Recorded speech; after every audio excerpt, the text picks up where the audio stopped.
काय सांगा? आज आम्ही दौंड मार्गे नगर बायपास अहिल्यानगर बायपास वरून येत असताना सारंगी हॉटेल समोर 10 ते 12 लोकांनी आमच्या गाडीवरती हल्ला केलेला आहे आणि पोलिसांच्या 2 कॅनवाई गाड्या असताना डिपार्टमेंटची लोक आमच्या बरोबर असताना त्यांनी अजिबात न घाबरता 2-2, 3-3 फुटाचे बांबू आणले आणि आमच्या दोन्ही गाड्यावरती त्यांनी बेछूट हल्ला केलेला आहे।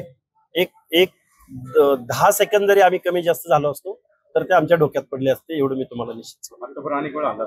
आतापर्यंत 9वा आजपर्यंतचा माझ्यावरचा पर्सनल 9वा हल्ला आहे आणि माझा जो सहकारी माझ्या बरोबर जो आंदोलनात होता त्याचे दोन्ही हात फ्रॅक्चर करून डोक्यावरती त्याच्या टाके पडलेले आहेत, पाय फ्रॅक्चर झालेला आहे आणि तो आता हॉस्पिटलमध्ये आहे परभणीच्या। हे हल्ले चालू आहेत। महाराष्ट्र शासनाला याची कुठलीही फिकीर नाही, कधी आम्हाला कुठल्याही अधिकृत व्यक्तीचा फोन येत नाही। आमचा गुन्हा काय तर आम्ही ओबीसीचं आरक्षण वाचवा म्हणतोय।